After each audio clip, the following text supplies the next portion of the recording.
तुम्ही पाहत आहात आपलं मलकापूर न्यूज। हो, काय सांगाल या ठिकाणी काल मुक्ताईनगरमध्ये मोठा एक राजकीय राडा झाल्याचं पाहायला मिळालेलं होतं. या सगळ्याकडे तुम्ही कसं बघताय? काय प्रतिक्रिया आहे तुमची आज?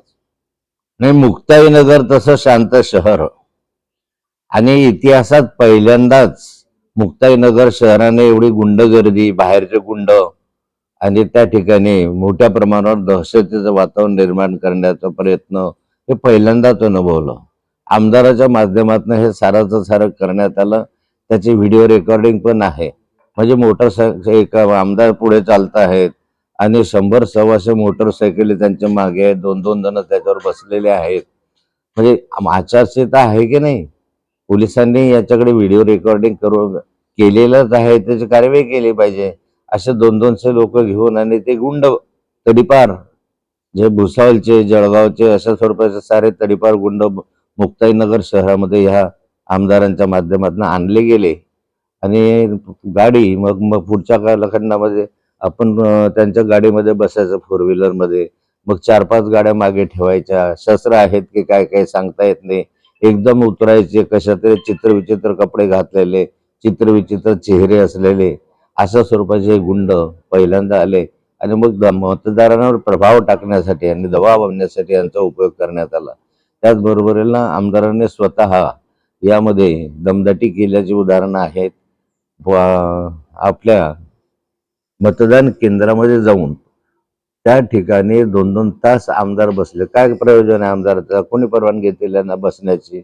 आणि त्या ठिकाणी तर ओढाताण करणं, दमबाजी करणं मतदान केंद्रामध्ये अशा स्वरूपाचे प्रयोग यांनी या ठिकाणी केले आणि त्यामुळे मतदान जे झालेलं आहे ते दहशतीच्या खाली आणि दडपशाहीच्या खाली झालेलं आहे. याच्या विरुद्ध पोलीस स्टेशनला तक्रार केलेली आहे. पोलीस स्टेशनने 5 गुंडांच्या विरुद्ध या ठिकाणी FIR दर्ज केलेला आहे. अजूनही आज या 100-200 मोटरसायकली आणि अन्य जे व्हिडिओ रेकॉर्डिंग मध्ये आहे त्याच्या संदर्भामध्ये आचारसंहिता भंगाचा गुन्हा आम्ही दाखल करणार आहे. या सगळ्या घटनेमध्ये तुम्ही चंद्रकांत पाटील यांच्या कार्यकर्त्यांवरती दडपशाही, गुंडगिरीचा आरोप केला आहे. त्याविरुद्ध त्यांच्याकडनं सुद्धा आपल्यावरती किंवा रक्षाताईंच्या कार्यकर्त्यांवरती अशाच पद्धतीचे आरोप केले गेलेले आहेत. बोगस मतदानाचा आरोप केला गेला आहे. जे बोगस मतदान पकडलं गेलं आहे ते शिवसेनेच्या शाखा प्रमुखाचा मुलगा आहे आणि दुसरे कट्टर शिवसैनिक आहे. म्हणजे त्यांच्याच लोकांनी या ठिकाणी बोगस मतदान केल्याचं आहे. तो शाखा प्रमुखाचा मुलगा आहे तर सिद्धच आहे. शिवसेनेचा मुलगा आहे तो. मग बोगस मतदान आम्ही केलं का त्यांनी केलं? आणि बोगस मतदान केलं असेल तर त्यांनी तक्रार करावी ना, किंवा गुंडगर्दी रक्षाताईच्या माणसांनी केली असेल तर त्यांनी तक्रार करावी. रिसर्च जशी आम्ही केली आहे व्हिडिओ रेकॉर्डिंग सेट, तरी त्यांना तक्रार करायला कोणी मनाई केलेली आहे. पुढची भूमिका काय असणार आहे भाऊ? नाही, पुढची भूमिका काय, आता शांततेनं राहावं सर्वांनी. या शहरामध्ये जे काही 100-200 वर्षापासून शांततेचं वातावरण नाही ते टिकावं.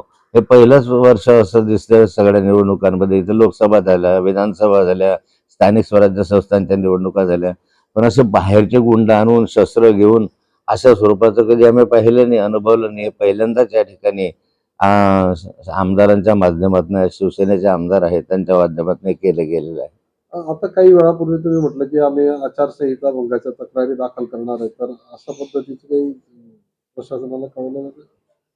हे प्रशासनाशी आम्ही चर्चा केलेली आहे. आमदार स्वतः समोर आणि त्याच्या मागे 100-125 मोटरसायकलीचं जे काही आपल्याकडे व्हिडिओ रेकॉर्डिंग आहे आणि मतदान केंद्राजवळ जात आहे त्याच्या संदर्भामधल्या आचारसंहिता याच्या आधारावर त्यांनी भंग केली, याचा एक आज आम्ही गुन्हा दाखल करणार आहे.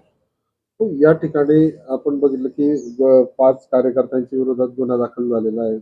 पण तरी सुद्धा केंद्रात मंत्री असलेल्या रक्षाताईंना पोलीस ठाण्यामध्ये जावं लागतंय. तिथे 2-2, 3-3 तास थांबावं लागतंय. याकडे तुम्ही कसं बघता? दिवसभराचं वातावरण जे गुंडशाहीचं आणि दडपशाहीचं होतं त्यामुळे कार्यकर्त्यांचं मनोबल कमी झालेलं होतं आणि कार्यकर्त्यांचं मनोबल उंचावर राहिलं पाहिजे, त्यासाठी त्यांच्या पाठीशी भक्कम उभं राहणं गरजेचं होतं आणि यासाठीच रक्षाताई त्या ठिकाणी गेल्या होत्या. ते विजय कोणाला मिळेल असं वाटतंय तुम्हाला? जे काही मतदान झालं, तुम्ही म्हटलंय की दडपशाहीमध्ये झालंय, सगळं झालंय, तर कोणाचा विजय होईल असं वाटतंय तुम्हाला? नाही, विजय तर नक्कीच भाजपाचाच होईल असं याच्यातनं चित्र दिसतं आहे, पण आता ते शेवटी निवडणूक आहे. चला. हा?